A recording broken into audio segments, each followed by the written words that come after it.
Hello everyone, কেমন আছো তোমরা সবাই? আশা করছি তোমরা সবাই অনেক ভালো আছো। আর আজকে আমি যাচ্ছি আমার বেস্ট ফ্রেন্ডের সাথে দেখা করতে অনেকগুলো দিন পরে, তাই রেডি সেডি হয়ে অনেকটা অপেক্ষা নিয়ে চলে এসেছি তার কাছে। ও কিন্তু আমার জন্য অনেকক্ষণ ধরেই অপেক্ষা করছিল। আসলে আমারও কিছু করার ছিল না, কারণ টোটোই আসছিল না।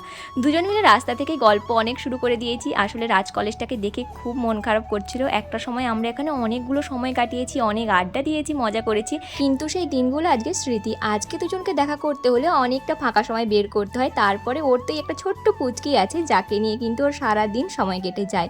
যাই হোক, আজকে কিন্তু আমরা অনেক মজা করেছি, অনেক আড্ডা দিয়েছি ঠিক আগের মতো। আর জানো, আমি আমার জীবনে অনেক খারাপ বন্ধু, ভালো বন্ধু সবটাই দেখেছি, কিন্তু ওর সাথে আমাদের সম্পর্কটা না, আমাদের দুজনকে দুজনের কাছে কিছু খুলে বলতে হয় না। দুজন দুজনের সাথে কথা বললে বা মুখ দেখলেই কিন্তু বুঝে যাওয়া যায়।